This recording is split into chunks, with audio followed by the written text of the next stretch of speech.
being mapped. On that note, let me bring in Mr. SP Vaid as we have this fresh information pouring in. Mr. Vaid, you've served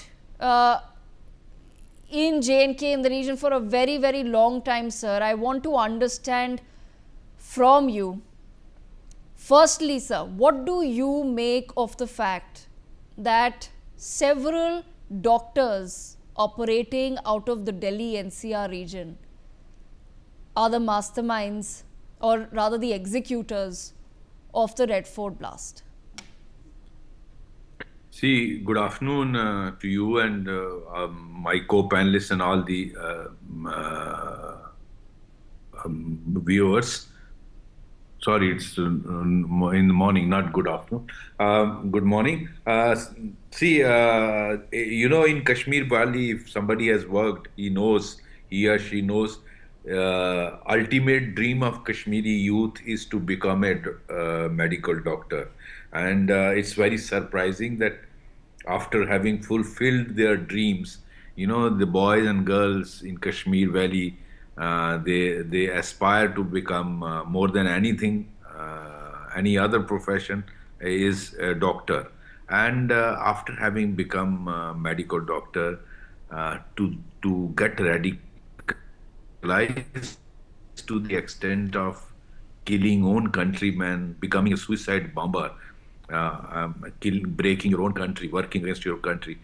Look at the kind of groundwork that must be going on, the amount of radicalization that is taking place. We must understand the gravity of situation.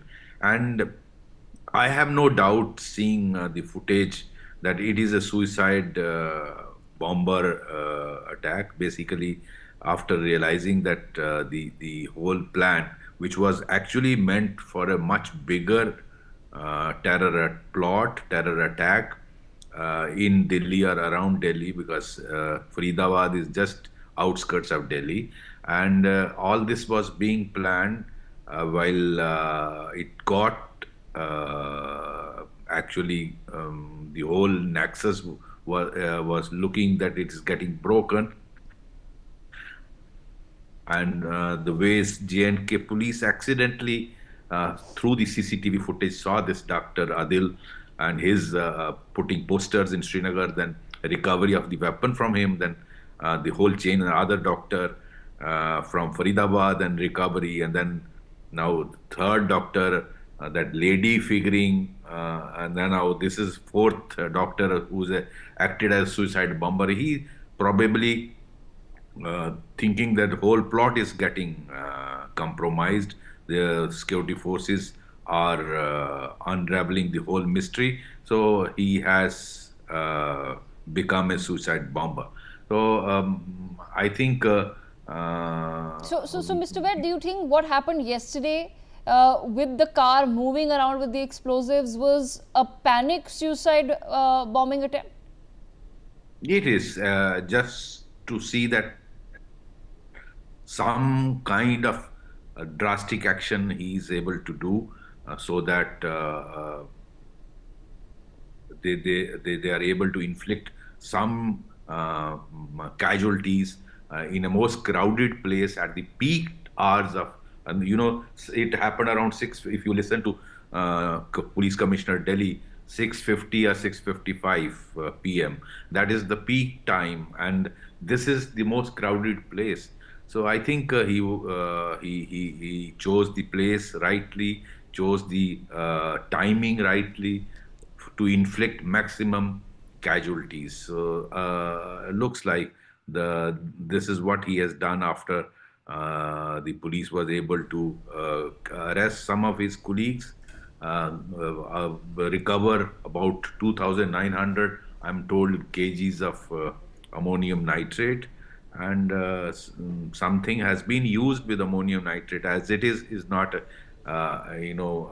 explodes. You need to add certain things to trigger the I think NSG and NIA and the Delhi police must be working on it.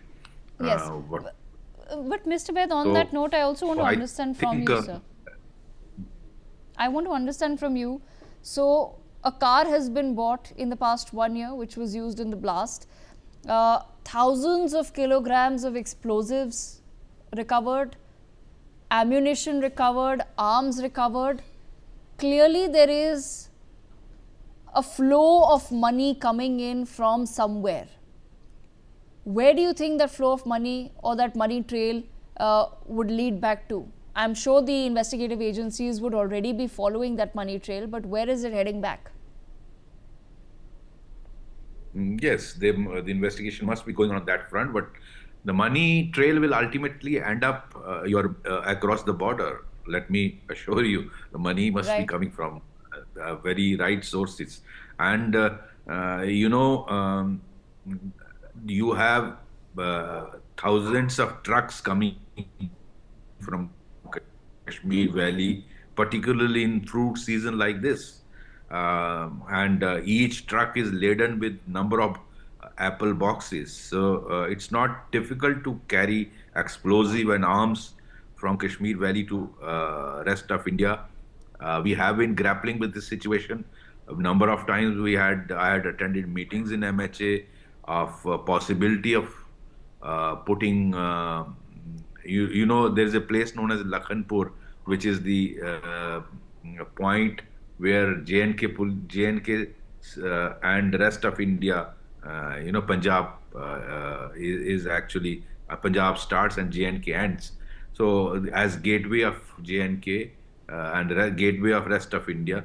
So we had thought of possibility of putting full body scanners of the trucks, because this problem is not new, that uh, export of weapons, exports of explosives from Kashmir Valley has been going to rest of India, including this particular incident. Yes. But then, even after series of meetings, it was finally decided that it may not be possible. The kind of volume of trucks and vehicles is there on the national highway, may not be possible to scan all the vehicles. And in fact, we even tried at random stopping some of the trucks and some of the buses, random checking of them. But unloading the whole truck laden with fruits and other material, and then again loading it, it is too cumbersome. And I don't find it difficult for any terrorist to carry weapon and arms and ammunition to Delhi and other parts, including the fruit mandi of Delhi. Yes. So, but Mr. Vaid, that's why I asked this question about the money. Because yeah. Let me also yes. Let me also mention one incident from my experience. About 20 years back in 2005, I was IG Jammu here, and I received information that in a Tata Sumo, 2 AK-47 rifles have been put in a Tata Sumo's, the back window. And it is headed towards Ayodhya for an attack on Ram Mandir. So I remember having intercepted this vehicle. When we checked the back door of this Tata Sumo, I was surprised. The whole machinery was, जो शीशा उठाने वाली machinery होती है, उसको whole machinery was taken out, and these AK-47 rifles were put there. We recovered those, and we averted a attack on Ayodhya Ram temple. So this has been going on for many, many years, and we need to find a solution to this. Yes, and that's what brings me to my next question, Mr. Vaid. The reason why I asked about the money is because somewhere we might also be assuming that the explosive material of the arms and ammunitions were only moving in from Jammu and Kashmir. But there is a clear change in methodology wherein you can see that some of the doctors station themselves in Haryana, some of the doctors station themselves in Uttar Pradesh, because today they don't necessarily need to congregate at the basement of one particular building in the area where they're planning on carrying out the attack. They can be in communication across various parts and then carry out these attacks as well. And it's possible that the arms and ammunitions were coming in from other parts and other borders of India too. That's why I asked about the money trail, because ultimately you need money to buy this, Yes. right? Yes, yeah, absolutely. And I think it is not a day's work. Yes. It must have been going on for many, many months and years. These doctors have been financed to do their MBBS. They have been planted, asked to go and work in Haryana, work in around Delhi, work in Saharanpur or wherever these people were. They have been planted. It's a long-term module of the ISI.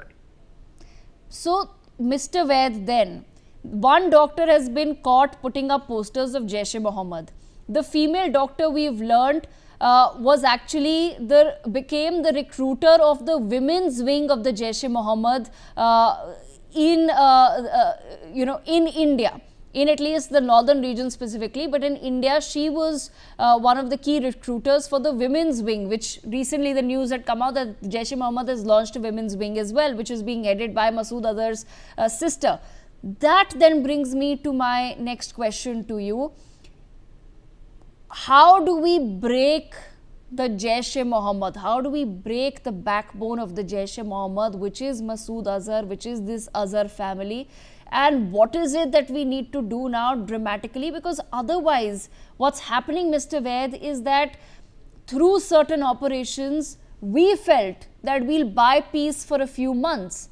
I'm not sure what India will do now after this particular terror attack, but the assumption after Operation Sindoor was that we'll either buy peace for a few months or at least for a few years, which is the pattern we've seen in the past. But clearly, there's an Asim Munir sitting in Pakistan telling us that no, I will break your pattern. You will not be able to buy peace even for a few months. I will come back again. Jaish-e-Mohammed will come back again, or other infiltrators will come once again. So my question then to you is, how do we move beyond from this conversation of we need to have a different approach towards the valley and we need normalization in the valley? How do we really deal with the actual source, that is Pakistan, and specifically Masood Azhar? Why is there no solution to Masood Azhar till date? There is a saying, "Saamp ko nahi mariye, saamp ki maa ko mariye." And it is Pakistan's army and the ISI which is the mother of all this. So unless you hit them, Jaish-e-Mohammed, one Azhar Masood, they will raise 100 Azhar Masoods. So my theory is you must hit Pakistan's core, that is Pakistan Army and the ISI. Break Pakistan, that is the solution. Mr. Vaid, then lastly, I also want to understand from you the profiles of the people that are involved now in the Delhi Red Fort blast and also from the Faridabad terror module all have linkages to Jammu and Kashmir. All doctors belonging to Jammu and Kashmir working in Delhi and other parts in the Delhi-NCR region. Now that becomes a very tricky situation even for us to address, because we were having a very different conversation as far as Jammu and Kashmir is concerned. I just want to understand from your perspective, how does one strike a balance in terms of understanding that yes, things have changed, but at the same time, what's happened in Delhi yesterday gives us a signal that we cannot bring our guards down as far as Jammu and Kashmir is concerned. No, the guards cannot be brought down.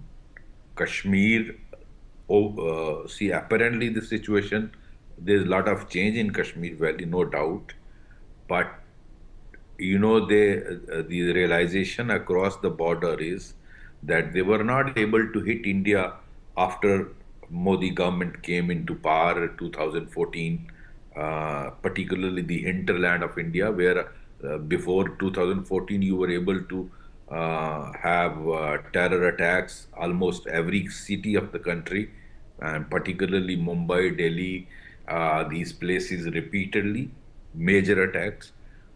So the feeling there is after 2014 they were not able to do so. Now this is sophisticated way of using a breed of people radicalized like doctors who generally are not suspected. In a society of India, doctors are seen with a lot of respect. And look at this new module. The doctors have been mostly used, and they are being now used to attack hinterland of India, particularly our capital. I think they have, in a way, succeeded, maybe as a suicide bomber. But we need to be very, very alert. I have been saying it repeatedly. We have a lot of these modules working in the hinterland of India, and whether it is UP, Delhi, Bangalore, Kerala, Bengal. We have to work lot on this front. Nothing much has been done to check radicalization in this country, and Pakistan is able to do what it wants to do. We need to work lot more on this front to check radicalization of our young boys. This is enemy within you. Pakistan need not send its own terrorist to across the border to harm you. He or she is making use of your own people within your अंदर से दरवाजा खोलने वाले ये लोग हैं. So I think we need to work a lot on checking this radicalization. Yeah. All right, Mr. Vaid, thank you so much for joining us on NewsX with that perspective. Very valuable at this point in time, since you've served in the region and you understand it entirely. On that note,